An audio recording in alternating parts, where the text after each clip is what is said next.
네, 여러분 안녕하세요. 가을바람입니다. 오늘은 아이온큐 경영진과 제가 이제 호스팅을 해서 Q&A 세션을 했던 파이어사이드 챗 못 보신 분들을 위해서 핵심 요약을 좀 해드리고자 합니다. 반드시 끝까지 보셔야 될 게 정말 중요한 힌트들을 많이 던져주셨어요. 그래서 우리가 부제로는 핵심 힌트를 반드시 캐치하자라고 제목을 지어봤습니다. 같이 보시죠.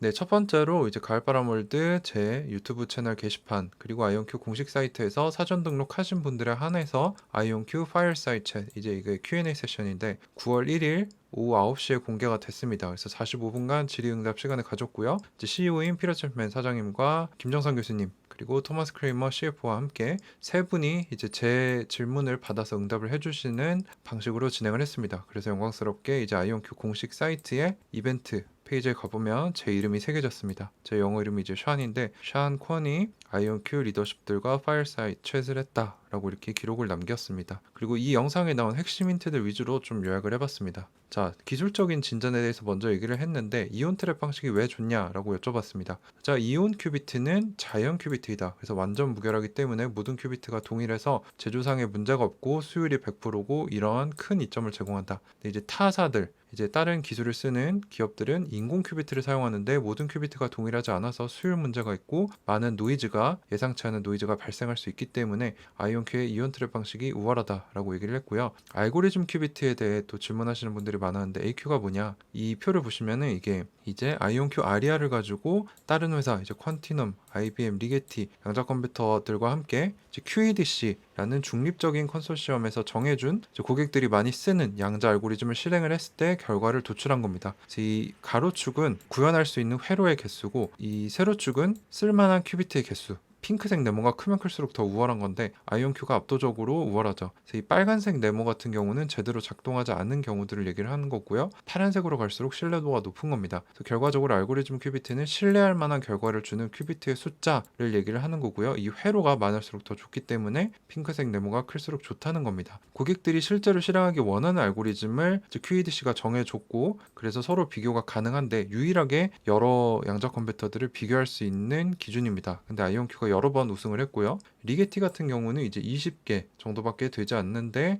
아이온큐 같은 경우는 거의 700개 가까운 게이트를 구현할 수 있죠. 그래서 30배 이상 뛰어나다. 그래서 아이온큐의 양자 컴퓨터는 리게티보다 훨씬 더 크고 복잡한 고객들이 원하는 알고리즘을 실행할 수 있다. 그래서 이러한 면에서 아이온큐 컴퓨터가 더 뛰어나고 이 알고리즘 큐비트라는 고객 지향적인, 그러니까 어플리케이션 지향적인 이 기준이 좋다라고 얘기를 하고 있습니다. 다음은 이제 몇 개 정도의 알고리즘 큐비트에 도달을 하면은 쓸만한 어플리케이션이 나올까요? 라고 여쭤봤는데 전문가들은 한 70개 정도를 예상을 한다고 합니다. 근데 아이온큐는 머신러닝 이 얘기가 계속 나오는데 머신러닝 쪽에서 두각을 나타내고 있다고 해요. 훨씬 더 일찍 좋은 어플리케이션이 나올 것이다. 그래서 여러 고객들과 다양한 프로젝트를 진행하고 있고 최고의 고전 컴퓨터도 이길 수 있음을 시연을 했기 때문에 아마 35개에서 40개의 알고리즘 큐비트에 도달을 할 경우에는 매우 가치 있는 어플리케이션이 나올 것이다. 근데 이게 35가 2024년 목표입니다. 그래서 앞으로 2년 안에 좋은 양자 컴퓨터 어플리케이션이 나올 것이다 라는 좋은 힌트를 주셨고 아이온큐 아리아의 알고리즘 큐비트가 6개월 전에 20이었는데 최근 실적 발표 때 23이 됐죠. 이게 이제 하나 증가할 때마다 2배 성능이 증가하기 때문에 3개가 늘어났으면 8배 증가한 겁니다. 그래서 이게 어떻게 가능했냐라고 여쭤봤는데 기존에 이제 아이온큐 기술진들은 더 큰, 더 복잡한 프로그램을 실행하기 위해서는 하드웨어를 개선하거나 또는 오류 수정을 도입하는 방법밖에 없다라고 생각을 했는데 새로운 기술인 Error Mitigation, 오류 완화라는 기술을 도입을 했다라고 합니다. 근데 이게 모든 기술에 다 도입이 될 수 있는 게 아니고 아이온큐는 되는데 이제 초전도체 쪽은 안 된다고 하더라고요. 그래서 이게 또 아이온큐 양자 컴퓨터가 우월함을 증명하는 기술 중에 하나였고 이 외에도 뭐 컴파일러, 소프트웨어 계층이 6개월간 향상이 되었기 때문이다라고 얘기를 해주셨고 올해 목표인 25 알고리즘 큐비트 도달 가능한가를 여쭤봤습니다. 왜냐면 작년에 조금 미스가 났기 때문에 또 오류 완화 기술, 뭐 하드웨어, 소프트웨어, 컴파일러 도구 개선 등으로 인해서 올해 25 AQ 도달은 매우 자신 있게 가능하다라고 얘기를 해주셨습니다. 그래서 이것도 우리가 모니터링을 해봐야 되고요. 자, 오류 수정이 이제 다음 단계 기술인데 오류가 이제 있게 들어오면은 그걸 고쳐버린다는 거죠. 이게 어느 수준에 와 있나요? 라고 여쭤봤는데 일단 양자 컴퓨터는 모든 연산이 오류를 일으키기 때문에 오류 수정에 들어가는 물리적 큐비트 오버헤드가 매우 큰 편입니다. 그래서 이 오류 수정을 회로 수준에서 구현하기 위해선 많은 진전이 아직 필요하다. 그래서 지속적인 많은 노력을 기울여서 상당한 진전을 이루었지만 지금 당장 결과를 공유할 수는 없다라고 하셨고요. 곧 공유할 수 있을 것이다 라는 좋은 힌트를 또 주셨고 그럼 여기서 좋은 결과가 나온 나오는지 또 저희가 지켜봐야겠죠. 그리고 기존에 쓰던 이테리움과 앞으로 옮겨가고자 하는 바륨, 즉 큐비트의 소재를 이렇게 바꾸겠다라고 했는데 무슨 차이점이 있냐라고 여쭤봤습니다. 이테리움 같은 경우는 두 공동 설립자분이 20년 넘게 연구를 수행해온 숙달된 원자종이라는 거죠. 근데 바륨 같은 경우는 조작할 때 사용하는 레이저가 훨씬 더 쉬운 범위 안에 있습니다. 그래서 시스템 확장이 더 쉽고 클럭 속도를 높여서 더 빠른 계산을 실행할 수 있다. 그리고 고유 오류율 및 게이트 충실도, 스팸 충실도 등등 오류율 자체가 낮기 때문에 향상할 수 있다. 그래서 현재는 바륨으로 고성능의 강력한 양자 컴퓨터를 구축할 수 있는지 검증하는 중이다. 그래서 곧 바륨으로 나오는 양자 컴퓨터가 아직까지는 공개가 되지 않았습니다. 그래서 이게 나오면은 아마 뛰어난 양자 컴퓨터가 또 한번 나오지 않을까라고 저희가 추측을 해볼 수 있고요. 바륨으로 전환하는 장기 로드맵은 무엇이냐라고 여쭤봤는데 장기적으로 아이온큐는 이제 바륨으로 옮겨갈 것이다 라고 얘기를 했습니다. 더 높은 충실도, 즉 낮은 오류율을 가지고 있기 때문에 오류 수정을 넣지 않아도 더 어렵고 복잡한 프로그램을 실행할 수 있어서 오류 수정을 이제 로드맵에 맞춰서 조금 지연시킬 수 있다라는 얘기를 해주셨고요. 그래서 바륨은 하드웨어 자체를 개선하고 더 많은 물리적 큐비트 확보에 도움이 되기 때문에 방금 말씀드린 것처럼 오류 수정 시기를 개발이 되는 시기에 맞춰서 어느 정도 늦추는 데 도움이 된다라고 얘기를 해주셨습니다. 많은 분들이 궁금해하셨던 광자 상호 연결, 이건 이제 멀티코어인 이 QPU들을 연결하는 방법을 얘기를 하죠. 그래서 이게 아이온큐에 언제 볼 수 있나라고 여쭤봤는데 큰 문제를 풀기 위해서는 여러 QPU 등으로 분산 처리를 해야 되는데 이걸 하려면 여러 QPU 간에 양자 통신 채널이 있어야 된다는 거죠. 근데 이거는 이미 2007년에 크리스 먼로 교수님이 시연한 바가 있고 15년간 이 얽히는 속도, 이걸 구현하는 속도가 10만 배 이상 개선돼서 꽤 성숙한 과학 기술인데 이걸 이제 당사의 QPU에 도입하려고 엔지니어링 중이다, 상업화 중이다 라고 얘기를 해주셨고 진전을 이루고 있지만 아직 이 광자 상호 연결을 도입한 양자 컴퓨터를 보려면 수년이 더 걸릴 것이다. 근데 이건 로드맵에 맞춰서 수년이 더 걸린다는 얘기이기 때문에 지연된다는 소리가 아닙니다. 그래서 조금 더 우리가 지켜봐야 될 필요성이 있다라고 얘기를 해주셨고 상업화 부분에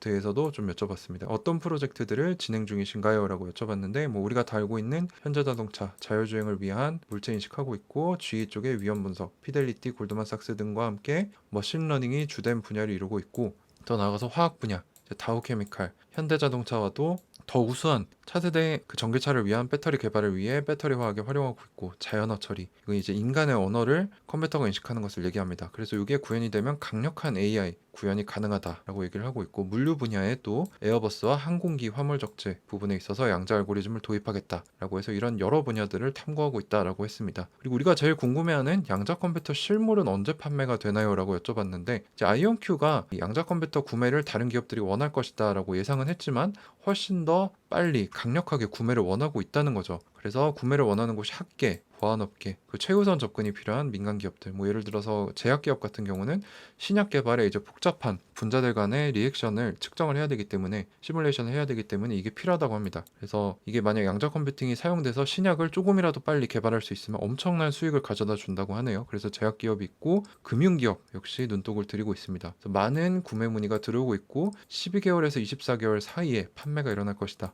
지금이 22년이니까 한 23년에서 24년 사이에 판매가 일어나면 매출이 급증할 수 있다라는 힌트를 또 주셨어요. 자, 조직적인 계획에 대해서 또 여쭤봤습니다. 그래서 2022년, 2023년 기업의 목표는 뭐냐? 일단 2022년 올해는 25AQ 도달이 목표고 내년은 29AQ가 도달이 목표다. 현재는 23까지 나왔고요. 그리고 올해 부킹, 요거는 이제 예약 매출을 얘기를 합니다. 그래서 차차 시간이 지날수록 매출로 인식이 되는 예약을 얘기를 하는데 올해 목표가 15밀리언인데 이미 25밀리언으로 초과 달성을 했다. 재무적으로도 잘 달성을 하고 있다라고 얘기를 했고 아까 말씀드린 양자 시스템 판매가 발생이 되면 상당한 수익을 빠르게 창출할 수 있는 좋은 기회인데 이제 이거 사장님이 조금 더 구체적으로 얘기해 주셨어요. 아까 1년에서 2년 사이라고 했는데 구체적으로 23년 말까지는 시스템 판매 소식을 듣게 될 것이다. 그래서 우리한테는 1년의 시간이 아직 남아있다라는 좋은 얘기를 해주셨고요. 시애틀에 제조시설을 만들고 있고 확보하고 있고 유럽과 이스라엘에 지사 확장을 했죠. 그래서 이게 무슨 의미를 가지냐라고 또 여쭤봤는데 시애틀에는 양자 컴퓨터 조립 라인을 구축을 해서 제품 생산 자체에 집중을 해서 비용을 다운시키고 양자 컴퓨터 소형화에 신경을 쓰겠다라고 얘기를 했고요. 본사에서는 더 확장성 있는 양자 컴퓨터 개발에 집중을 해서 알고리즘 큐비트 확장이나 광자 상호 연결 등 이런 기술적인 면에 집중을 하겠다. 이렇게 투 트랙으로 간다라고 얘기를 해주셨고 그리고 유럽과 이스라엘의 지사 확장을 왜 했냐? 국제적인 관심이 많아지고 있습니다. 양자 컴퓨터 부분에. 그래서 훨씬 더 큰 세계 시장을 노리고 있다라고 얘기를 했고 앞으로 더 좋은 결과들을 볼 것이다라고 얘기를 해주셨습니다. 그리고 2023년, 25년, 30년에 아이온큐 시스템 어플리케이션 어떻게 나올 것이냐,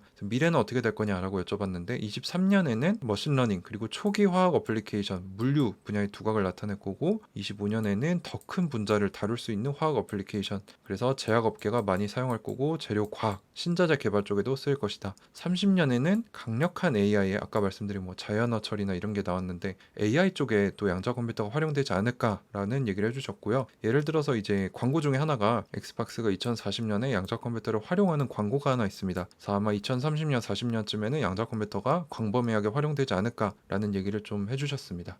자, 그래서 간단하게 정리를 해보자면은 핵심 힌트들을 몇 가지 주셨어요. 첫 번째는 35에서 40 AQ 도달 시에 매우 가치 있는 어플리케이션이 나올 것이다. 이게 언제냐? 2024년에 35 AQ 도달이기 때문에 2024년에는 이제 아이온큐의 가치가 주가도 많이 오를 것이다 라는 추측을 할 수 있을 거고, 오류 수정 결과도 곧 공유될 것이다 라고 하셨기 때문에 뭐 올해나 내년쯤 나오겠죠. 그리고 세 번째로는 광자 상호 연결, 이게 이제 아이온큐의 큐비트를 뭐 100개 더 나아가서 1000개까지 만드는 기술인데 아직 수년이 남은 상황이다. 근데 로드맵대로 나오는지를 우리가 봐야 될 것 같고, 마지막으로 12개월에서 24개월 안에 구체적으로 사장님이 주신 힌트로는 23년 말까지 양자 컴퓨터 시스템 자체를 실무를 판매할 것이다. 그리고 이것은 상당한 매출이 발생되는 주가가 뛰는 시점이 되겠죠. 그리고 잠재 고객은 학계, 학교들, 보안업계, 제약업체, 금융기업들 중에 나올 것이다 라고 또 힌트를 얻었어요. 그래서 우리가 얘기해 볼 수 있는 거는 2023년 말, 그리고 그거는 이제 여기서 나오는 힌트고요. 그리고 여기서 나오는 어플리케이션 쓸만한 게 나오는 건 2024년. 지금 2022년 말이 돼가고 있죠. 그래서 아마도 1, 2년 안에 우리가 매출이 크게 뛰고 양자 컴퓨터가 더욱 관심을 받게 돼서 정고점을 돌파하는 시점이 1, 2년 안에 나오지 않을까라고 저는 추측을 하고 있습니다. 그래서 이렇게 좋은 핵심 힌트들을 좀 던져주셨다라고 분석을 해볼 수 있을 것 같고요. 아이온큐는 잘하고 있습니다. 문제는 우리 멘탈이죠. 하락장이 거의 1년 가까이 지속되고 있는데 우리 멘탈만 잘 잡고 아이온큐가 만약에 좋은 기업이다라고 인식을 하셨고 공부를 하셨다면 수량에 집중을 해야 될 때입니다. 기업의 가치가 있기 때문에 주가를 볼 때는 아닙니다. 지금 매크로가 안 좋기 때문에 뭐 이 1, 2년 이때쯤 되면 매크로가 또 회복이 되겠죠. 그래서 아마 이때쯤에는 정고점을 돌파하지 않을까라는 생각을 하면서 수량에 집중을 했다라는 거죠. 그래서 이렇게 얘기를 좀 드렸고요. 그래서 아이온큐 경영진 측에서 이렇게 저희 또 한국인 주주들을 생각을 해주셔서 저를 또 사용해 주셔서 이런 Q&A 세션을 호스팅할 수 있는 좋은 기회를 주셨는데, 이렇게 또 주주들을 가치 있게 생각하고 소통하는 기업이 미국의 혁신 기업들, 주목받는 기업들 중에 있나 싶을 정도로 참 보람차고 고마운 감사한 시간이었습니다. 그래서 다음에 또 이런 기회가 있을 거라고 생각이 되고요. 여러분들 하락장 많이 지치시겠지만 힘을 내시길 바라고 반드시 공부하셔서 성투하셨으면 좋겠습니다. 네, 그래서 다음번에 또 이런 행사가 있으면 반드시 참여해 주시면 좋을 것 같고요. 구독과 좋아요, 알람 설정, 멤버십 가입 많이 부탁드립니다. 오늘도 끝까지 시청해 주셔서 감사드립니다. 가을바람이었습니다.